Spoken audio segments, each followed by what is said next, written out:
നമസ്കാരം. റാഫ്റ്റോക്ക് ഫുട്ബോളിലേക്ക് അവർക്കും സ്വാഗതം. ഈ മാസം നടക്കുന്ന 2 അന്താരാഷ്ട്ര മത്സരങ്ങൾക്കായുള്ള അർജന്റീനയുടെ ഷെഡ്യൂള് ഇപ്പോൾ പുറത്തു വന്നിട്ടുണ്ട്. ടീമിൻ്റെ പ്ലാൻ എന്തൊക്കെയാണ് എന്നുള്ളത് ഇപ്പോൾ പുറത്തു വന്നിട്ടുണ്ട്. നമ്മളൊന്ന് പരിശോധിക്കുകയാണ്.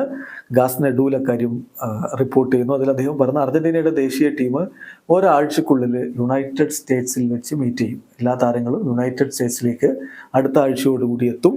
ആദ്യത്തെ ട്രെയിനിങ് സെഷന് 18-ാം തീയതി തിങ്കളാഴ്ച ഫിലാഡൽഫിയയിലാണ് ഇപ്പോൾ ഷെഡ്യൂൾ ചെയ്തിരിക്കുന്നത്. എൻ്റയർ ടീം, എല്ലാ സ്ക്വാഡും അന്നത്തേക്ക് അവിടെ എത്തും. എന്നിട്ട് അന്നാണ് ആദ്യത്തെ ട്രെയിനിങ് സെഷൻ ഇപ്പോൾ ഷെഡ്യൂൾ ചെയ്തിരിക്കുന്നത്. 4 ട്രെയിനിങ് സെഷൻസ് ഉണ്ടാവും. ആദ്യ മത്സരം എൽ സാൽവഡോറിനെതിരെ കളിക്കുന്നതിന് മുമ്പ് 4 ട്രെയിനിങ് സെഷൻസ് ഉണ്ടാകും. ഇസിക്കിയൽ പലാസിയോസ് ഇപ്പോൾ ഓൾറെഡി കളി തുടങ്ങിയിട്ടുണ്ട്. അപ്പോൾ അദ്ദേഹവും അവൈലബിൾ ആയിരിക്കും. അദ്ദേഹത്തിൻ്റെ കാര്യത്തിൽ ചെറിയ സംശയങ്ങളുണ്ടായിരുന്നു. സോ അദ്ദേഹവും അവൈലബിൾ ആയിരിക്കും. പിന്നെ ഡിഫൻസിലാണ് ചില പ്രശ്നങ്ങൾ ഉള്ളത്.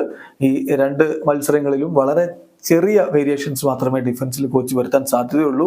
മൊണ്ടിയിൽ, അക്യൂഞ്ഞ, ലിസാൻഡ്രോ മാർട്ടിനസ്, സെൻസി ഇവരൊന്നും ഈ ഒരു മത്സരങ്ങൾക്കുണ്ടാവില്ല എന്നുകൂടി ഇപ്പോൾ നമ്മൾ ശ്രദ്ധിക്കേണ്ടത്. അപ്പോൾ അതിനനുസരിച്ചുള്ള ഒരു മാറ്റമേ അദ്ദേഹത്തിന് വരുത്താൻ കഴിയുകയുള്ളൂ. ഈ കാര്യങ്ങൾ ഇപ്പം വളരെ കൃത്യമായിട്ട് ഗാസ് നെഡൂൽ റിപ്പോർട്ട് ചെയ്ത് കഴിഞ്ഞു. അതായത് 18-ാം തീയതിയാണ് ആദ്യ ട്രെയിനിങ് സെഷൻ നടക്കുക. ഒരാഴ്ചക്കുള്ളിൽ അർജന്റീനയുടെ ടീം US-ലെത്തും. പിന്നെ 4 സെഷനുകൾ ചെയ്തതിന് ശേഷം മാത്രമേ ആദ്യ മത്സരം അവർ കളിക്കുന്നുള്ളൂ. ആദ്യ മത്സരം എൽ സാൽവഡോറിനെതിരെയാണ്. എൽ സാൽവഡോറിനെതിരെ മാർച്ച് 23-നാണ് മത്സരം എന്ന കാര്യം കൂടി ശ്രദ്ധിക്കുക. മാർച്ച് 22-ആണ്.